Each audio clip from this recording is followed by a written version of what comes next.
जिंदाबाद जिंदाबाद अखिलेश यादव जिंदाबाद जिंदाबाद जिंदाबाद।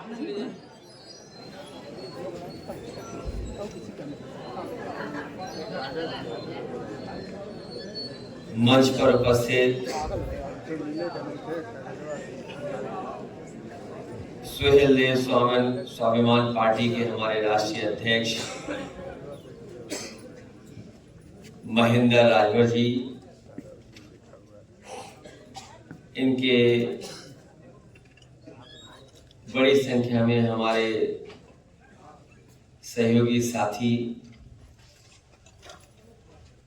बलीराम राजभर जी, राम दुलारे राजभर जी, बड़ेलाल चौहान जी, अभय नंदन वर्णवाल जी, मनोज राजभर, ब्रजेश राजभर, श्रीमती उर्मिला राजभर, अरविंद राजभर, उस्मान गनी, जीतू भारद्वाज, अरविंद राजभर, पूर्व विधायक त्रिवेणी राम, हमारी पार्टी के प्रवक्ता राजेंद्र चौधरी जी, पूर्व एमएलसी उदयवीर जी, और यहाँ पर बड़ी संख्या में उपस्थित सुहेल देव स्वाभिमान पार्टी के हमारे सभी आदरणीय बुजुर्ग, माताएं बहनें, नौजवान साथी और पत्रकार साथियों, मैं सबसे पहले महेंद्र राजभर जी को बहुत बहुत बधाई देना चाहता हूँ।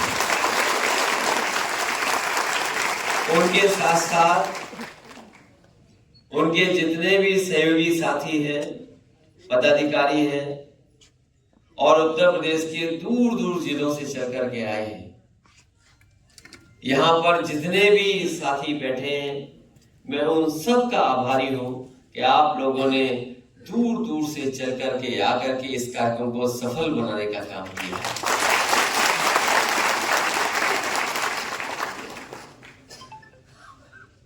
कहने को लोग ये भी कह सकते हैं कि सुहेल देव स्वाभिमान पार्टी बहुत नई पार्टी है,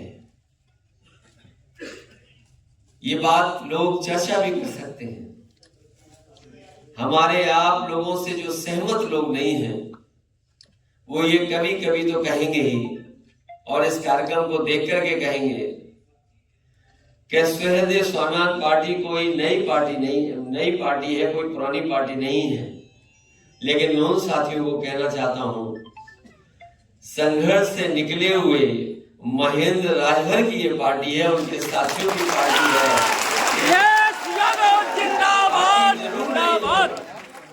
लेकिन नेता पुराना है, नेता संघर्षशाली है, नेता ऐसा है जो जोखिम उठा लेता है। और मुझे खुशी है कैसे नेता को मैं बधाई देता हूं कि जिस समय हम समाजवादियों को जरूरत थी, एक तरफ तो वो लोग थे जो साथ छोड़ करके जा रहे थे, और दूसरी तरफ वो लोग थे जो साथ आ रहे थे। साथ आने वाले हमारे ज्यादा प्रिय होंगे, दूर जाने वाले हमारे प्रिय नहीं हो सकते। और याद रखना, जो दल, जो व्यक्ति आपके बुरे वक्त में साथ देता है, वो असली साथी है। जो अच्छे की तरफ चला जाए, वो आपका साथी नहीं है। खुशी है महेंद्र राजभर जी, उनकी पूरी टीम ने हमारा साथ दिया, और ऐसा साथ दिया, अभी हाल ही के चुनाव में परिणाम ने दिखा दिया कि अगर राजभर समाज को कोई आगे बढ़ा सकता है और राजभर समाज का सही सम्मान और सही स्थान दिला सकता है, तो ये सुहेल देव स्वाभिमान पार्टी है, और कोई दूसरी पार्टी नहीं। एक बार तो चर्चा घोसी चुनाव की हुई होगी। आप में से जितने साथी बैठे हैं, बहुत से साथी ऐसे रहे होंगे कि जो घोसी चुनाव में रहे होंगे। घोसी चुनाव, कुछ लोगों ने कह दिया कि उनके उंगलियों पर चुनाव है, जैसा चाहेंगे वैसा चुनाव होगा। भाषा भी कुछ तीखी थी, लेकिन उन्हें पता नहीं था कि जमीन पे कोई दूसरा नेता है, वो दूसरी पार्टी है जो जमीन पर लोगों के साथ बीच में रह करके, बैठ करके, समझा करके, उनका साथ लेकर के समाजवादी पार्टी को ऐतिहासिक जीत दिलाई। वो जीत कोई छोटी मोटी जीत नहीं थी, वो जीत वो छोटी थी, 50,000 जीत थी, 50,000। और अगर इतने मंत्री, उप मुख्यमंत्री, मुख्यमंत्री न लगे होते और अधिकारी चुनाव लड़ रहे होते तो हो सकता था 50,000 ही नहीं 1 लाख की जीत हो जाती। 1 लाख। मैं आप सबका आभारी हूं। मैं आपको बधाई देता हूं। जितनी जीत की बधाई हमें मिली है उतनी ही बधाई मैं आप सबको देता हूं। ये पार्टी नई जरूर है। आज राजधानी में ये लखनऊ 24 करोड़ प्रदेशवासियों की राजधानी लखनऊ है। आज आपने कार्यक्रम इस हॉल में किया है और आने वाले समय में ये हॉल भी छोटा पड़ जाएगा और संख्या भी न जाने कहां पहुंच जाएगी। मैं आपके तमाम मुद्दे देख रहा था कि सुहेलदेव स्वाभिमान पार्टी किन मुद्दों पे जनता के बीच में काम करना चाहती है। मैं आपको भरोसा दिलाता हूं, समाजवादी पार्टी आपके साथ रहेगी और समाजवादी पार्टी आपको साथ लेकर के चलेगी। जिंदाबाद जिंदाबाद। ये साथ कुछ दिनों का नहीं है, ये हमारा आपका साथ लंबा साथ होगा। हम लोग आपके सम्मान में कहीं ठेस नहीं पहुंचने देंगे। हमें अगर सम्मान देना होगा तो हम आगे बढ़कर के आप लोगों को सम्मान देने का काम करेंगे। मैं कभी कभी सोचता हूं कि संघर्ष कितना बड़ा होता है। कई बार हम लोगों की थोड़ी बहुत चूक से बहुत सी चीज हाथ से निकल जाती है।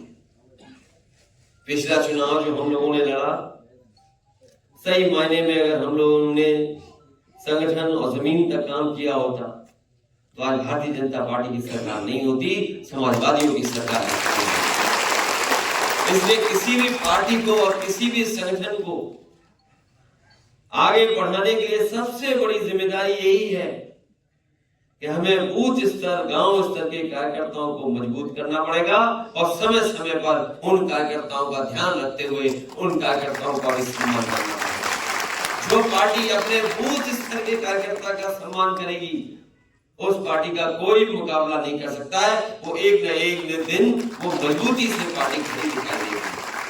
हम समाजवादी लोग लगातार संघर्ष कर करके यहाँ पहुंचे। नेताजी का लंबा संघर्ष रहा और उसका परिणाम ये रहा कि समाजवादी पार्टी इतनी मजबूत पार्टी है। कई बार हम लोगों ने सरकार बनाई है उत्तर प्रदेश में, और जब जब सरकार बनाई है तो आपने देखा होगा कि जमीन तक कैसे हमारे योजनाएं पहुंचे।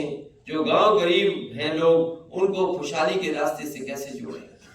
जहां से लोग आप लोग चल करके आए होंगे, बलिया, गाजीपुर, मऊ, आजमगढ़, कुशीनगर या और जिलों से चल करके आए होंगे, बहराइच से। आप जानते होंगे कि जब जब समाजवादी सरकार रही है, जमीन पे काम करने का काम समाजवादियों ने किया। जो लोग ट्रेन से चल करके आए होंगे उन्हें तो उतना ही समय लगा होगा जितना पहले लगता था, लेकिन जो सड़क के रास्ते आए होंगे वो जानते होंगे कि पहले लखनऊ आने में समय लगता था, अब लखनऊ आने में समय नहीं लगता। चाहे आप बलिया से चल लो, गाजीपुर से चल लो, मऊ से चल लो। ऐसी सड़कें अगर किसी ने बना करके दी हैं तो वो समाजवादी लोगों ने बना करके जनता को और खासकर उस पूर्वांचल के इलाके को जो बिल्कुल दूर था, बहुत दूर है विकास से भी, वहां तक विकास पहुंचाने के लिए समाजवादियों ने पूर्वांचल एक्सप्रेस वे बनाया होगा। यहाँ पर जो साथी आए होंगे उस साथी तो सड़क से ही चल करके आए होंगे। जाए तो सड़क से गया, तो आपने देखा होगा सड़क कैसी बनी है। अगर समाजवादियों ने बनाई होती तो जिसमें चल गया है उससे ज्यादा अच्छी सड़क वो होती, लेकिन जो बाबा मुख्यमंत्री हैं पता नहीं क्या कर दिया उन्होंने, हर किलोमीटर पे जाने कौन सा स्पीड ब्रेकर लगा दिया जो समय समय पर आपको रोकता है। ये तो बुनियादी है जो काम हुए, चाहे वो सड़क का हो, चाहे एम्बुलेंस देने का हो, चाहे पुलिस को पहुंचाने का इंतजाम हो, ये तमाम काम समाजवादियों ने शुरू कर दिए थे। लेकिन अभी भी बहुत असली काम छूटा हुआ है। वो असली काम है जाति जनगणना का,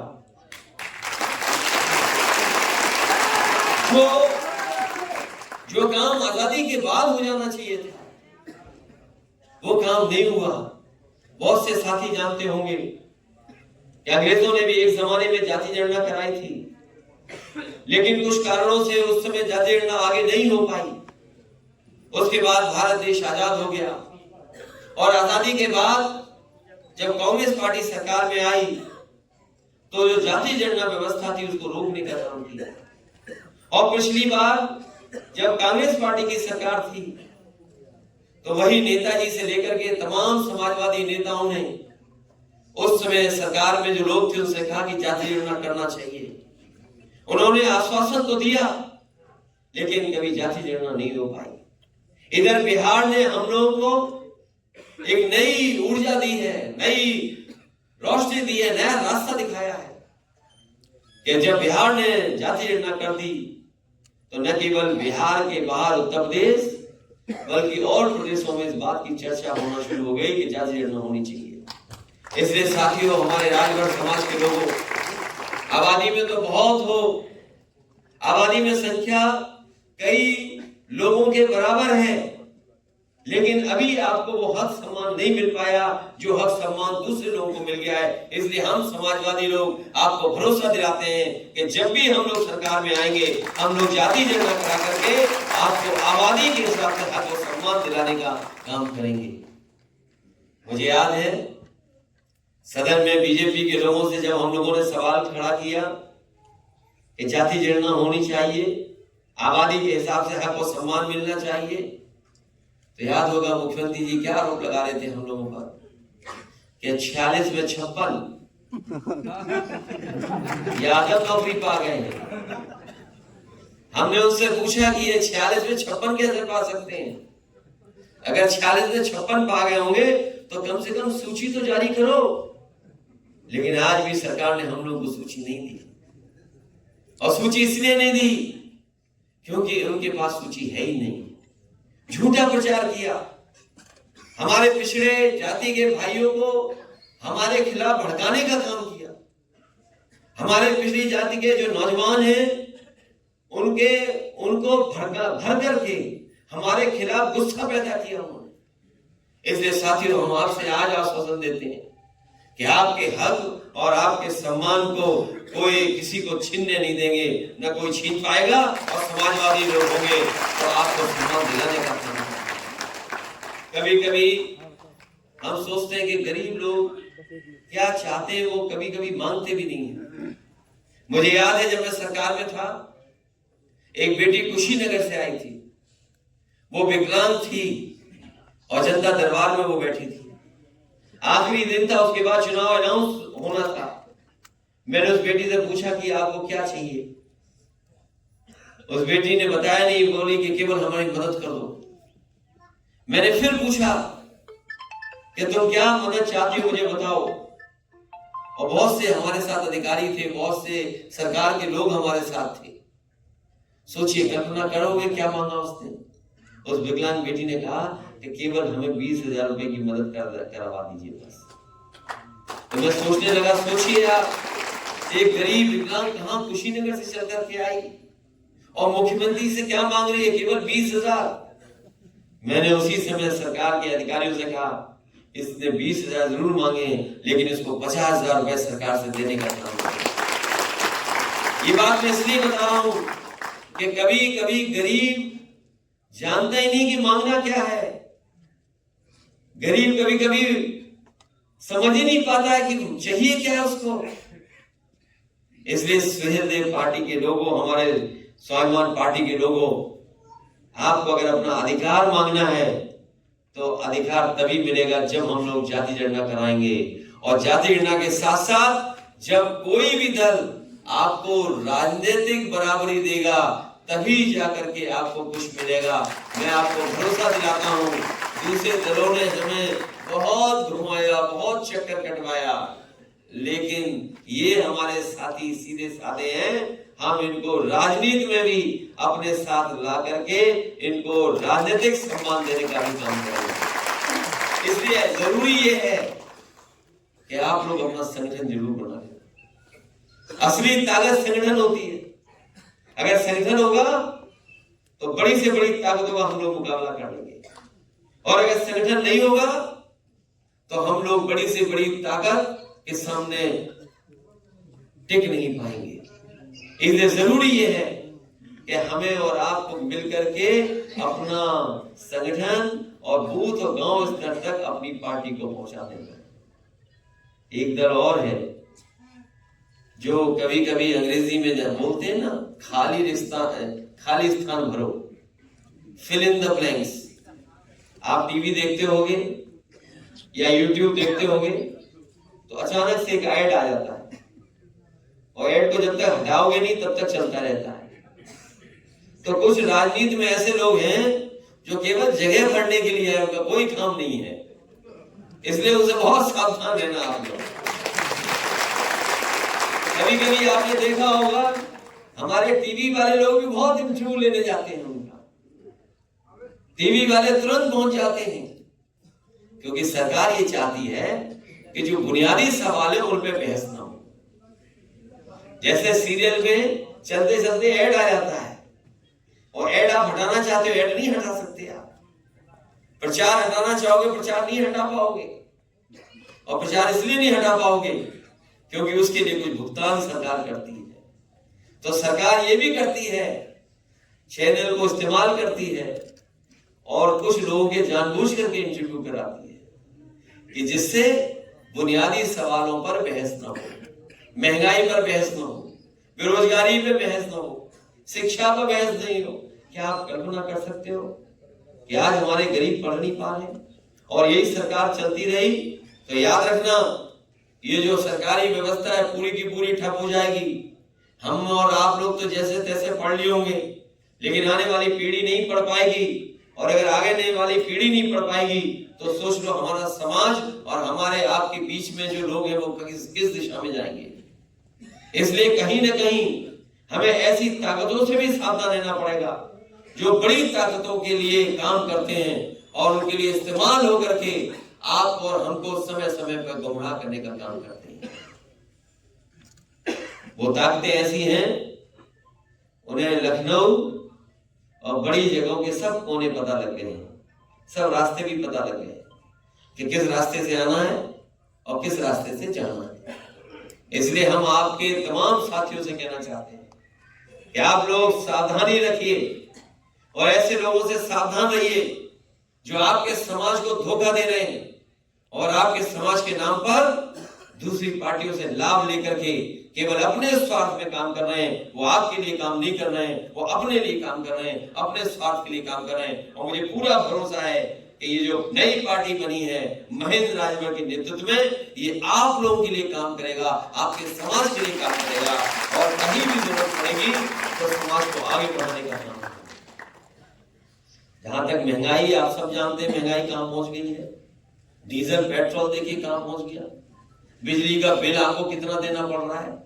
1% 1 यूनिट बिजली नहीं बनाई सरकार ने, और सोचिए बिजली का बिल कितना लेते हैं लोग। जो एम्बुलेंस चलाई थी गरीबों के लिए, जो व्यवस्था बनाई थी गरीबों के लिए, इसलिए कि हमारे गरीब अगर गांव में अस्पताल में पहुंच जाएंगे तो इलाज हो जाएगा। इस सरकार ने तो एम्बुलेंस भी बर्बाद कर दी, अस्पताल भी बर्बाद कर दिए। और अगर कोई गरीब आज बीमार हो जाए तो उसका सरकारी अस्पतालों में इलाज नहीं हो पा रहा है, उसे चक्कर काटने पड़ते हैं, न जाने कितना पैसा खर्च करना पड़ता है प्राइवेट अस्पतालों में जाकर के। तब जाकर के उसका इलाज हो पाता है। हम अपने गरीब भाई बहनों को कहना चाहते हैं, समाजवादी सरकार आएगी तो एम्बुलेंस तो होगी फ्री। आप किसी अस्पताल में इलाज करा लेना, आपको एक भी पैसा नहीं देना पड़ेगा, पूरा का पूरा पैसा सरकार को दिलवाने का काम करेगी। ये इंतजाम हो तो हमारा गरीब खुशहाल होगा, तब जाकर के हमारा गरीब तरक्की करेगा। आज नौजवान के हाथ में नौकरी नहीं है, रोजगार नहीं है, हमारा पढ़ लिख ले नौजवान बेरोजगार हो गया, और जो आरक्षण मिलता था वो भी खत्म कर दिया। आरक्षण के नाम पर न जाने कितना ठगा गया लोगों को, और दूसरे दल जो आरक्षण नहीं देना चाहते हैं वो कभी कभी दूसरे दलों पे आरोप लगाते हैं कि इनकी सरकार बन जाती है तो इन्हीं अपने लोगों की मदद करते हैं, ये आरोप लगाते हैं। और सोचिए क्या नहीं बेच दिया इन्होंने, जितनी भी सरकारी संस्थाएं थी सब बेच दी। और याद रखना, जब सरकारी संस्थाएं बिक जाएंगी तो हमारे आपके बेटों को नौकरियां नहीं मिलेंगी, हमारे आपके समाज के लोगों को नौकरी रोजगार नहीं मिलेगा। उन कंपनियों में उन्हीं को काम मिलेगा जो संपन्न है, जो पहले से खुशहाल है, जो पहले से तरक्की करनी है, उन्हीं लोगों को जाकर के नौकरी और रोजगार मिलेगा, हमारे आपके समाज के लोगों को नौकरी नहीं मिलेगी। इसलिए साथियों, लड़ाई लंबी जरूर है लेकिन हम लोग जीतेंगे जरूर। लड़ाई लंबी है लेकिन इनका हम लोग मुकाबला करेंगे, क्योंकि जो मुख्यमंत्री हैं वो अलग तरह के मुख्यमंत्री हैं। उनका सबसे प्रिय जानवर सांड। बताओ आज भी सड़कों में घूम रहा है कि नहीं घूम रहा? जहां जहां से आप चल के आए होंगे, बताओ आपको देखने को मिले कि नहीं मिले? फसल तो खा ही रहा है, लेकिन अगर आप थोड़ा भी चूक गए तो दुर्घटना हो जा रही है। और उत्तर प्रदेश में कोई दिन ऐसा नहीं जा रहा है जिस दिन सांड की वजह से जान न जा रही हो। एक व्यक्ति डेली मर रहा है, कहीं ना कहीं एक्सीडेंट हो रहा है। उत्तर प्रदेश में आप जानकारी कर लो, कहीं ना कहीं घटना हो जा रही है। और मुझे याद है, मैंने सदन में याद दिलाया मुख्यमंत्री जी को कि आपके कार्यालय में काम करने वाला अधिकारी अपने परिवार के साथ गाड़ी से जा रहा था, एक्सीडेंट हो गया, जान चली गई, और वो जानवर से टकराया था, उसकी जान चली गई, लेकिन सरकार को कोई परवाह नहीं। हम आज आपको भरोसा दिलाते हैं, जब कभी सदन चलेगा, जितने लोगों की ऐसी जान गई है जो हमारी जानकारी में है, हम सरकार से मांग करेंगे ऐसे परिवार के लोगों को 10-10 लाख रुपए से मदद करने का काम करेंगे। याद है मुझे, हम लोगों ने अपनी माताओं बहनों के लिए समाजवादी पेंशन शुरू की थी, 500 रुपए महीना, और बेटियों को पढ़ने के लिए 30,000 रुपए कन्या विद्या धन। जब से ये सरकार आई है, बेटियों के लिए दूसरी तरह की योजना चला दी है, लेकिन इकट्ठा पैसा नहीं दे रहे हैं। हम अपनी माताओं बहनों को भरोसा दिलाते हैं, नेताजी ने कभी कन्या विद्या धन शुरू किया था, हमारी सरकार बनेगी और आप लोग बनवाइए। सबसे पहले समाज के जो सबसे ज्यादा गरीब हैं, उनके परिवार की बेटी और उनके परिवार की महिला को सबसे पहले मदद की जाएगी, और लोगों की बाद में मदद होगी, गरीब परिवार के लोगों की पहले मदद होगी। चाहे हमें विद्या धन बढ़ाना पड़ जाए, और अपनी माताओं बहनों को कह रहा हूं मैं, घोषणा पत्र में हम लोगों ने लिखा था कि समाजवादी पेंशन बढ़ा देंगे। आने वाले समय में हमें माताओं बहनों को 3,000 रुपया महीना देना पड़ेगा, तभी जाकर के उनको सम्मान मिलेगा। हम लोग 500 से 1,500 कर रहे थे, लेकिन अब तो महंगाई बढ़ गई है। अभी मध्य प्रदेश में मैं गया था चुनाव में, वहां की सरकार हमारी ही योजना को नकल करके माताओं बहनों की मदद कर रही है। अब 1,000 से ऊपर देना चाहते हैं। हमने कहा कि समाजवादियों का अगर एक भी विधायक बन गया या 2 विधायक बन गए और सरकार बनाने का मौका मिल गया, सरकार को समर्थन देने का मौका मिल गया, तो हम उसी सरकार का समर्थन करेंगे जो जाति गणना कराएगा और माताओं बहनों को 3,000 रुपया समाजवादी पेंशन की तरह देगा। प्रेस के लोगों ने कहा कैसे दे दोगे 3,000? हमने कहा हमें सरकार में बैठा दो, हम अभी 3,000 दे देंगे। सरकार में बैठाने से हमें पता है कि खजाना किस तरीके से मोड़ा जाता है। जब हम सड़क ऐसी बना सकते हैं, सोचिए सड़क कितने 30,000 करोड़ की बनाई, और ऐसी सड़क बनाई जिसमें हवाई जहाज उतर जाता है। और याद होगा अम्बेडकर नगर वालों को या पूर्वांचल एक्सप्रेसवे पे चलने वालों को जब चले होगे तो रास्ते में एक हवाई पट्टी मिली होगी, दिखी होगी, और आपने पहले तस्वीर देखी होगी और वीडियो देखा होगा जिसमें प्रधानमंत्री सबसे बड़े विमान से उतरे थे उस सड़क पर और उस विमान से अकेले निकले थे। अगर किसी ने वो सड़क बनाई थी तो वो समाजवादी पार्टी की देन है, जिसकी वजह से ऐसी सड़क बनी कि अगर कभी हमें इमरजेंसी में जरूरत पड़ जाए तो हमारा हवाई जहाज सड़क पे भी उतर जाएगा। तो सोचियो, ये सोच इस पुलिस को गाड़ियां दे दी। ये पुराने लोग जानते होंगे, थाने में पहले पैसा नहीं होता था। अगर आप शिकायत करने जाते थे तो सबसे पहले पुलिस आपकी जेब की तरफ देखती थी कि जेब में कुछ है तभी डीजल भरा जाएगा, जेब में कुछ नहीं है तो नहीं डीजल भरेगा ना पुलिस चलेगी आपके साथ। समाजवादियों ने 100 नंबर व्यवस्था दी, और व्यवस्था इसलिए दी थी जो गांव में हमारे गरीब हैं, किसान हैं, कहीं झगड़ा हो जाए, आपस परिवार में कभी कभी झगड़ा हो जाता है, पर पड़ोसी से झगड़ा हो जाता है, पानी को लेकर के, कूड़े को लेकर के, जानवर को लेकर के, तमाम ऐसे मसले होते हैं गांव में जिसके कारण एक दूसरे से झगड़ा हो जाता है।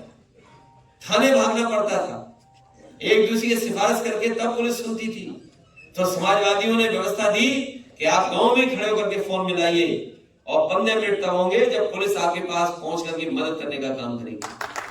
वो व्यवस्था उन्होंने चौपट कर दी, खत्म कर दी। नंबर बदल दिया। पहले तो पुलिस वालों को लगा कि नंबर बदलने से उनका कमीशन भी बढ़ गया है, तो नंबर इन्होंने बदला, पुलिस ने भी अपना दाम बढ़ा लिया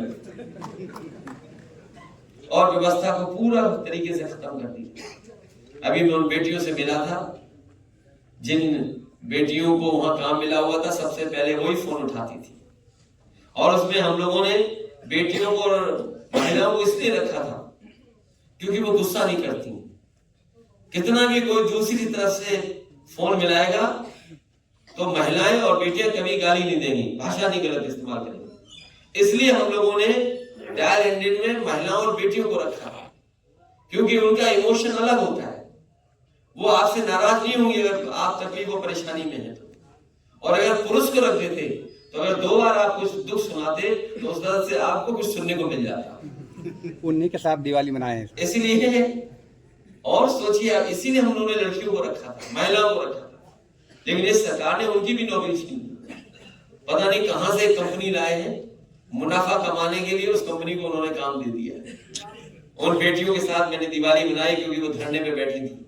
मैंने कहा मुझे अच्छा नहीं लग रहा, क्योंकि ये योजना हम लोगों ने बनाई थी, पुलिस को अच्छी व्यवस्था दी थी, इसलिए हमने उनसे कहा कि हम आपके साथ हैं और जब कभी भी हमें सदन में बात उठाने का मौका मिलेगा हम सरकार के सामने खड़े होंगे और सरकार को मजबूर करेंगे कि जिन्होंने इतनी फोन उठाए हैं, उत्तर प्रदेश की गरीब जनता की मदद की है, इनके अगर 3000 रुपए बढ़ाने हो तो ये 3000 रुपए कोई ज्यादा रुपए नहीं होते हैं। हम उनसे कहेंगे 3000 नहीं 6000 भी जब कभी समाजवादियों को मौका मिलेगा तो हम बढ़ा करके उन्हें सम्मान देने का काम करेंगे। मैं बधाई देता हूं अपने महेंद्र राजभर जी को और उनकी पूरी टीम को, और सबसे ज्यादा त्रिवेणी राम जी को, क्योंकि इन्हीं के सहयोग और संपर्क से हम लोग महेंद्र राजभर जी से जुड़ गए, और महेंद्र राजभर जी से जुड़ गए तो हम आप लोगों से जुड़ गए, और आप उस दल से जुड़े हो जो सरकार बनाने जा रही है आने वाले समय में, और सबसे ज्यादा लोकसभा सीटें जीतेगी। जिंदाबाद जिंदाबाद अखिलेश भैया जिंदाबाद, अखिलेश भैया जिंदाबाद। महाराजा सुहेलदेव जी के लिए अगर हम लोगों को कोई बड़ा काम करना पड़ेगा और हम महेंद्र राजभर जी से कहेंगे कि ये नदी का जो किनारा है गोमती का, ये रिवर फ्रंट ये लंदन की तरह है, जो कोई मोबाइल और चला लेता होगा उसमें गूगल करके देख लेना, ये जो नदी का किनारा हमने बनाया था लंदन की थेम्स नदी उसके किनारा जैसा है, वैसा ही हम लोग इसको बना रहे थे। इस सरकार ने काम रोक दिया, लेकिन समाजवादी सरकार बनेगी, हम आपको भरोसा दिलाते हैं महाराज सुहेलदेव के लिए हम लोग इसी नदी के किनारे कोई बहुत अच्छा स्मारक बनवाने का काम करेंगे, इसी गोमती फ्रंट के किनारे इसी गोमती खंड में। लेकिन हम ये जानते हैं ये बीजेपी वाले बड़े नकलची हैं, बीजेपी वाले नकलची हैं। जैसे ही डर जाएंगे वैसे ही रिवर फ्रंट पे कुछ न कुछ कर देंगे। बहुत ही अलग तरह के लोग, बहुत नकलची हैं। ये सबसे कीमती जगह है लखनऊ की, ये जहां स्मारक बने स्मारक, लेकिन राजधानी में भी अभी हमारा महाराज सुहेलदेव जी का स्मारक हो। और मुझे खुशी होगी कि सुहेलदेव स्वाभिमान पार्टी हमारे साथ होगी और इसी रिवर फ्रंट पे हम महाराज सुहेलदेव के स्मारक बनवाने का काम करेंगे। और साथ रहिए हमारे, आप लोग साथ रहिए हमारे, अखिलेश भैया संघर्ष और हम लोग हमारे साथ हैं, भैया संघर्ष करो, हम तुम्हारे साथ हैं। हम आपको साथ रखेंगे। जो दूसरे लोग हम लोगों से धोखा देके सम्मान पा गए, हम लोग आपके साथ सच्चे मित्र की तरह पूरा का पूरा राजनीतिक सम्मान देने का काम करेंगे। जो लोग गाना गाते थे चल सन्यासी मंदिर में, उसके आगे की लाइन नहीं बताते थे। अगर आगे की लाइन बता दे तो आज ही इलाज हो जाए उनका वहां से। ये गाना कभी सुनना हमारे नौजवान साथी रहे, वो गाना तो सुना होगा आपने, चल सन्यासी मंदिर में। उसके दूसरी लाइन तो हम भी नहीं गा सकते, इतनी खतरनाक लाइन है। अगर उन्होंने सरकार में वालों को गा दी या सुना दी तो समझ लो क्या हाल होगा। हालांकि उनके नंबर बहुत कम है आजकल एक हमारा छोटा नेता आ गया है, आजकल नवरत्नी टेक्निकल। इसलिए मुझे खुशी है लखनऊ राजधानी में आप लोग आए हैं। ये तो एक कार्यक्रम किया है आपने, और कार्यक्रम करके आपने संगठन की अपनी ताकत दिखा दी है। मैं आपको बधाई देता हूँ। और इस संगठन और मजबूत करना, संगठन और मजबूत करना, क्योंकि संगठन से ही विधायक बनते हैं, संगठन से ही और चीजों को हम पा सकते हैं। आने वाले समय में आप लोग संगठन बनाओगे, आपके बीच के विधायक भी बनेंगे। अगर और लोग विधायक बना सकते हैं तो समाजवादी पार्टी आपके साथ खड़ी है। आपके बीच के लोग भी विधायक बनकर के विधानसभा में आपके हक और सम्मान की बात करने का काम करेंगे। मैं आपके महेंद्र राजभर जी को बहुत बहुत बधाई देता हूँ। इनके साथ जो पूरी टीम बैठी है उनको बहुत बहुत बधाई। और जो दूर दूर से चल करके आए हमारे कार्यकर्ता नेता इस पार्टी के, उनका भी स्वागत करता हूँ। क्योंकि राजधानी में आना और अपनी ताकत का एहसास दिलाना बहुत बड़ी बात है। शुरुआत ऐसे ही होती है, आप कभी घबराइए नहीं। जो दल आज बड़े दिखाई दे रहे हैं, कभी बीजेपी के 2-3 एमएलए रहे होंगे, और आज देखो बीजेपी कितनी बड़ी पार्टी हो गई। हम लोग भी कभी छोटी पार्टी थे, आज कितनी बड़ी पार्टी हो गई। और जो बड़ी पार्टी थी उसके बताओ 2 विधायक।